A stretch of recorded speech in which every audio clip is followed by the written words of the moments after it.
बड़ी राना साहब आपने बड़ी अहम बात की है, मगर इसी बात के अंदर से भी एक आपने बात की कि एक प्रोजेक्ट बनाया गया फिर गिराया गया। इसका मतलब ये है कि आप ये कह रहे हैं कि जो इस्टेब्लिशमेंट थी वही हुकूमत को, इमरान खान साहब की को ख़त्म करना चाहती थी और फिर अपोजिशन उस वक्त की जो थी वो उनके आलाए कार बनी। क्या आप ये कहना चाह रहे हैं?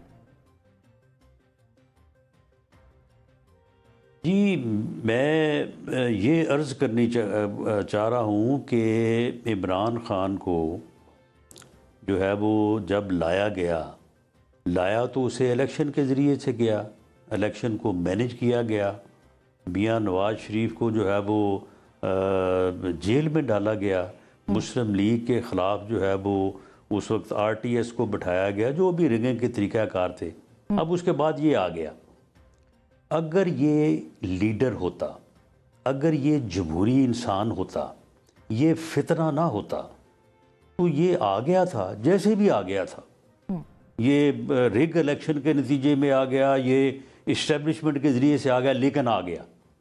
जब ये आ गया और लीडर ऑफ द हाउस बन गया, पार्लियामेंट से अक्सरियत हासिल कर ली, वज़ीर आज़म का ओथ उठा लिया, और जिस दिन ये पहले दिन आया असम्बली में, तो लीडर ऑफ द अपोजिशन जो उस वक्त मियाँ शहबाज शरीफ साहब थे, वो उठे और उन्होंने कहा कि जनाब हमें रिजर्वेशन तो बड़ी हैं, हमारे साथ बड़ी ज़्यादती हुई है, लेकिन अब आप इमरान खान साहब आप आ गए हैं, आए बैठें, हम आपके साथ बैठने को तैयार हैं। इस मुल्क की बेहतरी के लिए, इस मुल्क की इकॉनमी को बेहतर करने के लिए आए, कुछ चीज़ों के ऊपर हम बैठ के चार्टर ऑफ इकॉनमी करें।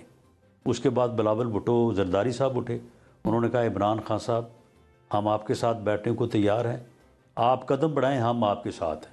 उसके बाद जनाब ये उठे, उन्होंने कहा तुम्हारी ऐसी तैसी, मैंने तो तुमको छोड़ना ही नहीं है, मैं तो तुमको जेलों में डालूंगा, तुम कहते हो मैं आपके साथ बैठ जाऊं, तुम चोर, तुम डाकू, तुम ये तुम वो, मैं आपके साथ बैठूं?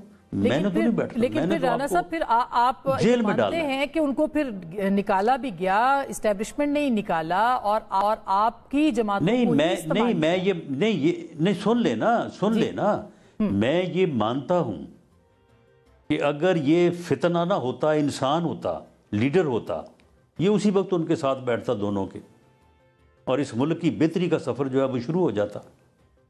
वहाँ से फिर लड़ाई शुरू हो गई। उस लड़ाई के नतीजे में इसने हमें ख़त्म करने की कोशिश की, हमारे ख़िलाफ़ इसने वो मुकदमात बनाए जिनमें हमें ये सज़ाए मौत दे सकता था, और वो लड़ाई जो है वो फिर चल पड़ी। वो 3.5 साल 4 साल चली। ये इस्टेब्लिशमेंट को कहता था कि अपोजिशन जो है ये इस मुल्क का मसला है, इसको ख़त्म किया जाए, यानी ये हम सब को सफ़ाए हस्ती से बटाना चाहता था। अब तो हम बात भी करते हैं ना, तो ये शोर डाल देते हैं कि वो देखे जी ये हमें जो है वो हमारे वजूद के ख़िलाफ़ हैं जी, ये कह रहे हैं। हालांकि इनका ये इसने कहा नहीं था, जब ये चीन का दौरा करके आया तो उसने कहा नहीं था कि जी वहाँ का कानून बहुत अच्छा है, अगर मेरे पास भी इख्तियार हो तो मैं भी 500 आदमी जो है ना उसको फांसी चढ़ाना चाहता हूँ। सऊदी अरब क्या कहता है, ये वहाँ का बड़ा अच्छा कानून है, वो तो 1 मिनट में आदमी जो है ना उसको फारग कर देते हैं, शूट करवा देते हैं। मगर राना साहब, तो मामला ये है कि इसने कोशिश की, ने सुन लेना, इसने कोशिश की कि अपोजिशन को सफ़ाए हस्ती से मिटाया जाए। इस कोशिश में इस्टेब्लिशमेंट ने इसका साथ नहीं दिया। जब साथ नहीं दिया तो इसकी इस्टेब्लिशमेंट से लड़ाई शुरू हो गई। इसने कहा ये मीर जाफ़र हैं, ये मीर सादक हैं, ये जो हैं ये अपना मिले हुए हैं, दूसरी तरफ ये अमेरिका के गुलाम हैं। उसके बाद फिर उनके साथ भी लड़ाई शुरू हो गई। हमारे साथ तो पहले ही थी। बिल्कुल सही है, लेकिन फिर इस्टेब्लिशमेंट मुखालिफ हो गई, और अब फिर आप ही कहते हैं कि इस इलेक्शन में ऐसे फैसले उससे पहले किए गए कि जिसका फायदा इनको पहुंचाया गया इंटेंशनली।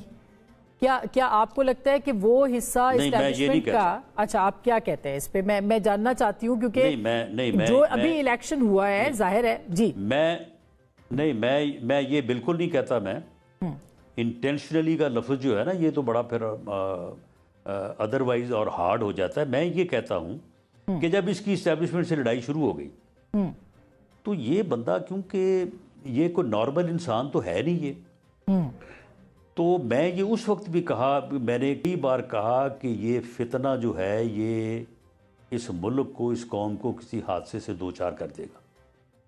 9 मई को इसने इस मुल्क को एक हादसे से दो चार कर दिया। इसने लोगों को की ज़हन साजी करके लोगों को इस्टेब्लिशमेंट कह लें या दिफाई अदारा कह लें, दिफाई अदारा ज़्यादा बेहतर है क्योंकि इस्टेब्लिशमेंट में तो फिर बाकी अदारे भी शामिल होते हैं ना, अदलिया के लोग भी होते हैं, सियासतदान भी होते हैं, अदारों के लोग भी होते हैं। तो एक दिफाई अदारे के ऊपर इसने हमला करवा दिया। अब उस हमले के नतीजे में फिर उन लोगों की पकड़ दकड़ हुई। उनमें बहुत सारे लोग जो थे वो मासूम थे। मासूम इन मानों में कि उन्हें नहीं पता था कि हम क्या करने जा रहे हैं। उन्हें नहीं पता था कि हमारी जो ज़हन साजी की गई है, जो हमसे करवाया जा रहा है, ये कितना बड़ा जुर्म है, ये कितना बड़ा स्टेट के ख़िलाफ़ एक ऐसा एक्ट है कि जिसकी माफ़ी तलाफ़ी को देना चाहे दे नहीं सकता। इन्होंने शोहदा की यादगारों के ऊपर जूते और डंडे बरसवाए। इन्होंने आर्मी के बड़े ऑफिसर्स के घरों को आग लगवा दी। इन्होंने यूनिट्स के ऊपर हमले करवा दिए। उसके नतीजे में फिर यही कुछ होना था, फिर पकड़ दकड़ होनी थी, फिर सज़ाएं होनी थी।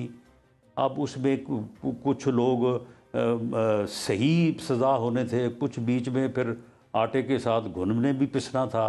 तो वो फिर जो सारी सूरत हाल हुई उसमें फिर एक ऐसे हालात वाक़यात हुए कि जिसमें जो है वो कुछ चीज़ें ऐसी भी हुई कि जिन्होंने पूरी तरह से जो है वो इस मामले को उलझा दिया और एक ऐसा ज़िद का, दुश्मनी का, नफ़रत का माहौल बना कि जिसके में इस वक्त ये पूरी कौम और पूरा मुल्क जो है ना, ये अगर मैं वो लफ्ज़ इस्तेमाल ना करूं कि गर्क हो चुका है, तो उसमें